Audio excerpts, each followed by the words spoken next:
Good morning students. कल की class में हमने प्रारंभिक संक्रियाओं के बारे में पढ़ा था कि किस प्रकार से एक डिटर्मिनेंट्स है उसको जब हल किया जाता है तो किस प्रकार से उसमें संक्रिया अपने को लिखनी होती है जब हम किसी सवाल को हल करते हैं। तो आज हम सबसे पहले तो पढ़ेंगे कि डिटर्मिनेंट्स को जब गुणा किया जाता है तो उसका गुणनफल किस प्रकार से ज्ञात करते हैं। तो मैट्रिक्स का गुणनफल आपने ज्ञात किया है, आज हम देखेंगे कि डिटर्मिनेंट्स सारणिक को किस प्रकार से गुणा किया जाता है। ठीक है, साथ ही हम ये देखेंगे कि मैट्रिक्स से जो सारणी का गुणनफल है वो किस प्रकार से थोड़ा सा अलग रहता है और कहाँ कहाँ वो सेम रहता है। तो इसके बारे में हम आज प्रयास करेंगे जानने का। तो सबसे पहला हमारा जो टॉपिक आज का रहेगा वो रहेगा सारणिकों का गुणनफल। सारणिकों का गुणनफल, ठीक है, मल्टीप्लीकेशन ऑफ डिटर्मिनेंट्स, ये आज का टॉपिक है हमारा सबसे पहला कि हमें सारणिकों का गुणनफल ज्ञात करना है। देखिए, एक के क्रम की जो सारणिक होती है उसका गुणनफल ज्ञात करना बहुत आसान है, तो वो आप खुद ही कर सकते हैं। आज हम जो गुणनफल ज्ञात करेंगे वो 2 के क्रम की और 3 के क्रम की जो सारणिक है उनका गुणनफल ज्ञात करना सीखेंगे। तो ध्यान रहे, सारणिकों का जो गुणनफल है वो 2 प्रकार से होता है और उसका रीज़न क्या है। मैट्रिक्स के अंदर आपको पता है कि पंक्तियों और स्तंभों को अर्थात रो और कॉलम को आपस में इंटरचेंज करते थे, उस स्थिति के अंदर मैट्रिक्स जो है वो परिवर्तित हो जाती थी, उसका क्रम परिवर्तित हो जाता था। लेकिन डिटर्मिनेंट्स के अंदर आपने नियम पढ़ा है कि जब इनकी रोज और कॉलम्स ये जो हैं इनको इंटरचेंज किया जाता है तो इन सारणिकों के जो संख्यात्मक मान है उसके ऊपर कोई भी प्रभाव नहीं पड़ता है। इसलिए इसका जब गुणनफल ज्ञात किया जाएगा तो उस स्थिति में इसका गुणनफल भी 2 प्रकार से ज्ञात होगा कि एक तो स्तंभों के द्वारा, एक तो किसी पंक्ति का पंक्ति से गुणनफल और एक किसी पंक्ति का स्तंभ से गुणनफल। दोनों प्रकार से ज्ञात करेंगे, दोनों ही प्रकार से इसका गुणनफल है वो बराबर आएगा। तो देखिए किस प्रकार से इसका गुणनफल होता है। तो सबसे पहले मैं लेता हूं 2 के क्रम की, 2 के क्रम की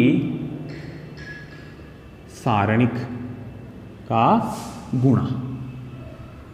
ध्यान से देखें, इसको अच्छे से समझें, बड़े काम की चीज है ये, ध्यान देना। आपके पास कोई एक सारणिक है डेल्टा जिसके अंदर अवयव हैं A1, B1, A2, B2, clear है। इसके अलावा आपके पास एक और सारणिक है जिसका मान है डेल 1 और इसके अंदर अवयव है जैसे अल्फा 1, बीटा 1, अल्फा 2 और बीटा 2, क्लियर। ये आपके पास 2 डिटर्मिनेंट्स दे रखे हैं जिनका आपको मल्टीप्लिकेशन ज्ञात करना है। तो हमने इनका ज्ञात किया मल्टीप्लाई, तो डेल्टा इंटू डेल्टा 1 अपने को ज्ञात करना है। सबसे पहला काम A1, B1, A2, B2, इसका गुणनफल ज्ञात करना है आपको। अल्फा 1, बीटा 1, अल्फा 2 और बीटा 2। ध्यान देना, अब आपने मैट्रिक्स में जैसे गुणा किया ना, तो मैट्रिक्स में तो क्या करते थे, पहली पंक्ति पहला स्तंभ, पहली पंक्ति दूसरा स्तंभ, क्लियर है। तो सबसे पहले अपन उसी तरीके से गुणा कर लेते हैं जिसको कहते हैं पंक्ति का स्तंभ से गुणा। क्या इसका क्या नाम हो जाएगा, पंक्ति का स्तंभ से गुणा। यानी कि जो रो है वो किससे इंटू हो रही है, कॉलम से इंटू हो रही है, उस प्रकार से इसके मान लिखे जाएंगे। ध्यान देना, A1 alpha 1, A1 alpha 1 plus B1 alpha 2 plus B1 alpha 2, clear है। आगे चलो, A1 बीटा 1,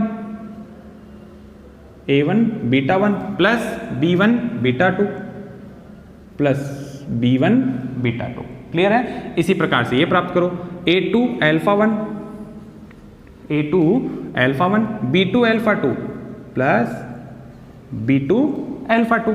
फिर आगे चलो, A2 beta 1, A2 beta 1 plus B2 beta 2, B2 beta 2। ये लो, इस प्रकार से हम किन्हीं 2 सारणिकों का जिनका क्रम समान है उनका गुणनफल ज्ञात कर सकते हैं। और ये हमने किया है पंक्ति का स्तंभ से गुणा, जैसा कि आपने मैट्रिक्स में भी किया था। तो यहाँ पे ये जो गुणनफल है ये बिल्कुल सिमिलर है जहां मैट्रिक्स का गुणनफल हमने ज्ञात किया था। अब इसमें एक अतिरिक्त चीज और नहीं आती है कि पंक्ति का पंक्ति से गुणा भी संभव है और उस स्थिति के अंदर भी वहां मान है वो राइट आते हैं। क्यों आते हैं, ये रीजन क्या है इसका, अभी बताया कि अगर किसी सारणिक में किन्हीं पंक्तियों को स्तंभों में बदल दें या स्तंभ को पंक्तियों में बदल दें तो सारणिक के मान पर कोई भी प्रभाव नहीं पड़ता, इसलिए यहाँ पे पंक्तियों का पंक्तियों से गुणा भी संभव है। अब इसी का हम पंक्तियों से गुणा करते हैं, तो ये तो आपने देखा, ठीक है। अब हम क्या करते हैं, पंक्ति का पंक्ति से गुणा और देखते हैं, वहां मान देखते हैं क्या आता है। गुणनफल याद करना सीखना है आपको कि क्या मेथड लग रहा है इसके अंदर। चेक करें, पंक्ति का पंक्ति से गुणा, अभी हमने किया पंक्ति का स्तंभ से, अब ये पहली पंक्ति से गुणा होगी, फिर पहली पंक्ति दूसरी पंक्ति से गुणा होगी, ऐसे करके इसका काम चलेगा। a1 alpha 1 a1 alpha 1 plus b1 beta 1, a1 alpha 1 plus b1 beta 1, यानी पहली पंक्ति को पहली पंक्ति से ही किया है। फिर दूसरी पंक्ति पे आ जाओ, a2 alpha 1 plus b2 beta 1, clear. फिर आओ पहली पंक्ति और यहां की दूसरी पंक्ति, a1 alpha 2 b1 beta 2 plus b1 beta 2। फिर आओ दूसरी पंक्ति, यहां की दूसरी पंक्ति, a2 अल्फा 2 और प्लस b2 बीटा 2। ये इस प्रकार से ये गुणनफल भी जो रिजल्ट देगा वो पहले वाले रिजल्ट का ही इक्वल आएगा, ठीक है। तो जब दो सारणिकों के लिए एक नया नियम और इसमें सत्यापित होता है कि किन्हीं दो सारणिकों का गुणनफल है वो पंक्ति का पंक्ति से भी संभव है। पंक्ति का स्तंभ से तो मैट्रिक्स में भी था और यहाँ पे पंक्ति का पंक्ति से भी गुणनफल संभव है, क्लियर है। तो उसका मान इस प्रकार से आता है। अब संख्यात्मक के लिए जो सारणिक आएगी उसका मान तो आप किसी भी प्रकार से ज्ञात कर सकते हैं, ठीक है। तो पहला तो इसमें यह था जब 2 के क्रम की कोई सारणिक थी और उसका गुणनफल हम कैसे ज्ञात करते हैं। अब हम करेंगे 3 के क्रम की सारणिक का गुणा। तो 3 के क्रम की जो सारणिक है उसमें हमने सबसे पहले ली एक सारणिक है जिसके अंदर अवयव हैं आपके पास a1 b1 c1 a2 b2 c2 a3 b3 c3, ये लो गई पहली डिटर्मिनेंट्स, ये हो गई। इसके साथ में एक दूसरी डिटर्मिनेंट्स है जिसका नाम है डेल 1, उसके अंदर मैं अवयव ले लेता हूँ alpha 1 beta 1 gamma 1, alpha 2 beta 2 gamma 2, alpha 3 beta 3 gamma 3, clear है। इस प्रकार से हमने 2 सारणिक ले ली। अब हम करेंगे इनका गुणनफल, ये लो भाई डेल इंटू डेल 1 का गुणनफल करेंगे। थोड़ा सा साइड में लिख लेते हैं क्योंकि गुणा में पद हैं वो ज़्यादा आएंगे। ये लो a1 b1 c1 a2 b2 c2 a3 b3 c3 into alpha 1 beta 1 gamma 1 alpha 2 beta 2 gamma 2 और फिर अल्फा 3 बीटा 3 गामा 3। इनका मल्टीप्लिकेशन मैट्रिक्स के आधार पर ही करो एक बार, यानी कि पंक्ति का स्तंभ से गुणा। a1 alpha 1 b1 alpha 2 c1 alpha 3 करो, देखें a1 alpha 1 plus b1 alpha 2 और प्लस c1 अल्फा 3। फिर पहली पंक्ति दूसरे स्तंभ से गुणा होगी तो a1 beta 1 b1 beta 2 c1 beta 3, a1 beta 1 plus b1 beta 2 और प्लस c1 बीटा 3। फिर चलो आगे, a1 gamma 1 b1 gamma 2 c1 gamma 3, a1 gamma 1 b1 gamma 2 c1 gamma 3, clear है।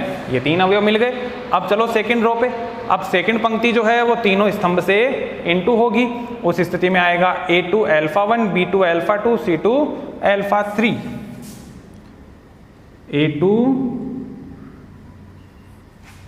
a2 alpha 1 plus b2 alpha 2 plus c2 alpha 3। क्या हुआ, a2 alpha 1 b2 alpha 2 c2 alpha 3। फिर A2 beta 1, B2 beta 2, C2 beta 3, A2 beta 1 plus B2 beta 2 plus C2 beta 3। Clear है? फिर A2 gamma 1, B2 gamma 2, C2 gamma 3, A2 gamma 1 plus B2 gamma 2 और plus C2 gamma 3। Clear है? इसी प्रकार से तीसरी पंक्ति आएगी, गुणा करने पर तीसरी पंक्ति तीनों स्तंभ से इनटू होगी। चेक करें यहाँ पे देखकर लिख सकते हैं A1 B1 C1 A2 B2 C2, इसके साथ में अल्फा 1 अल्फा 2 अल्फा 3 आ रहा है, यहीं से आप लिख सकते हैं, ज़्यादा टाइम लगेगा ही नहीं। A3 alpha 1 plus B3 alpha 2 plus C3 alpha 3, मिल गई पंक्ति। फिर दूसरी से इनटू करो तो यहाँ क्या मिलेगी, A3 beta 1 plus B3 beta 2 plus C3 beta 3। आगे चलो क्या होगा, A3 gamma 1 plus B3 gamma 2 plus C3 gamma 3। तो इस प्रकार से ये एक 3 के क्रम की एक मैट्रिक्स 2 डिटर्मिनेंट्स का गुणा आपको प्राप्त हुआ है। क्लियर है? अब देखो आपको घर से क्या गुणनफल ज्ञात करना, ध्यान से सुनना। यही 2 आपके पास रहेगी डिटर्मिनेंट्स, जिनका पंक्ति का पंक्ति के साथ में गुणा ज्ञात करके वो गुणनफल में जो रिजल्ट आपको मिलता है वो रिजल्ट मुझे मेरे नंबर पे सेंड करना है। तो आज सेंड करने वाला, मुझे भेजने वाला तो काम इतना ही है आपका कि इस डिटर्मिनेंट्स का पंक्ति के साथ में जो गुणनफल प्राप्त होता है वो आप मुझे भेजेंगे, जिसकी फिर जांच करके आपको उसका आंसर दिया जाएगा। क्लियर है? तो ये था 3 के क्रम की सारणिक का गुणनफल कैसे ज्ञात किया जाता है। ठीक है, अब इसमें अपन एक छोटा सा टॉपिक और लेंगे। जब आपने ये देखा था मैट्रिक्स में कि अगर किसी एक मैट्रिक्स का जो स्तंभ है वो दूसरी मैट्रिक्स की पंक्तियों की संख्या के बराबर होता है, तब गुणनफल ज्ञात करना संभव होता है, वरना नहीं होता है। लेकिन यहां क्या संभव है, ध्यान देना। यहां 2 के क्रम की सारणिक का 3 के क्रम की सारणिक से गुणा, ऐसे लिख देते हैं, से गुणा। क्या यह संभव है? क्या, ध्यान देना। एक सारणिक है जिसका ऑर्डर 2 है, जैसे यहां पे मैं लेता हूं कि आपके पास एक सारणिक है डेल, जिसके अंदर अवयव हैं 1 2 3 और 4, और एक आपके पास कोई दूसरी सारणिक है डेल 1 जिसके अंदर अवयव हैं 1 2 3 4 5 6 7 8 9, ये अवयव हैं। तो क्या इन दोनों का गुणनफल संभव है? क्या, डेल इंटू डेल 1। ध्यान देना, इन दोनों का गुणनफल बिल्कुल संभव है, बिल्कुल ही हम इन दोनों का गुणनफल ज्ञात कर सकते हैं। लेकिन यही नहीं करेंगे, इसका गुणनफल ज्ञात करने के लिए हमें इसमें थोड़ा सा परिवर्तन करना पड़ेगा, और वो परिवर्तन कहाँ करना है वो ध्यान दीजिए। सबसे पहले इनके क्रम को समान बनाना पड़ेगा, और क्रम को समान कैसे बना सकते हैं, ध्यान देना। ये आपके पास जो एक डिटर्मिनेंट्स है उसको आपको 3 के क्रम के डिटर्मिनेंट्स में चेंज करना है। कैसे? एक 3 के क्रम का डिटर्मिनेंट्स होगा तो यहां सबसे पहले लिखेंगे 1 0 0, यानी पहली पंक्ति में 1 0 0, पहले स्तंभ में भी ये हो जाएगा 1 0 0। ध्यान से समझना क्या कर रहा हूं मैं, पहली पंक्ति में 1 0 0, दूसरी में 1 0 0, पहले स्तंभ में 1 0 0। अब यहाँ पे खाने कितने बच गए? 4। अवयव कितने हैं जगह? 4। ये 4 अवयव ये लिख देंगे, 1 2 3 4। क्लियर है? ये कैसे लिख सकते हैं अपन, ध्यान देना। अगर मैं इसको पहली स्तंभ के या पहली पंक्ति के लिए किसी के लिए भी सॉल्व करूं, उस स्थिति में इसका रिजल्ट क्या आएगा? देखो ये 1 आ गया, तो ये संगत स्तंभ छोड़ा, संगत पंक्ति को छोड़ा, आपके पास क्या बचता है? 1 2 3 4 बचता है। क्लियर है? 1 के साथ ये गुणा होगा तो यही मान वापस आ जाना है। क्लियर है। आगे क्या है, -0 + 0 रहेगा, तो इसमें 0 ही आंसर आना है, तो वापस ये डिटर्मिनेंट्स आपको प्राप्त हो जाएगी। तो इस 2 के क्रम की डिटर्मिनेंट्स को 3 के क्रम के डिटर्मिनेंट्स में बदला जा सकता है, जिससे बाद में दोनों का क्रम समान हो जाएगा, तो इसका गुणनफल ज्ञात करना भी संभव होगा। ठीक है, अब चेक करें, ये 3 के क्रम की हो गई, इसके बाद में 1 2 3 4 5 6 7 8 9। क्लियर है। अब ये 3 के क्रम की हो गई, ये 3 के क्रम की हो गई, और 3 के क्रम की मैट्रिक्स का गुणनफल ज्ञात करने के 2 मेथड है, पंक्ति का स्तंभ से गुणा, स्तंभ का पंक्ति से गुणा। किसी भी मेथड से इसको हल करेंगे, इसको भी आपको सोल्व करना है, और इसके भी आंसर है वो मुझे मेरे नंबर पे सेंड करने हैं। तो आज के लिए आपको करने के लिए 2 क्वेश्चन है, तो आज की क्लास में बस इतना ही। इसके अलावा आपको प्रारंभिक संक्रियाएं आपने समझ ली है, कल के वीडियो में मैंने सेंड किया था।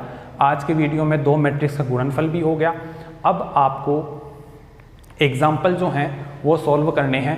किसी भी एग्जाम्पल में दिक्कत आती है वो आप आज ही चेक करेंगे और आज ही मुझे बताएंगे, ताकि कल या फिर परसों के वीडियो में उन क्वेश्चंस को, उन एग्जाम्पल्स को भी लिया जा सके और उनको यहाँ पे सॉल्व किया जा सके।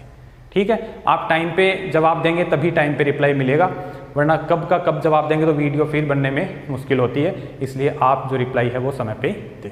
तो आज की क्लास में बस इतना ही। Thank you.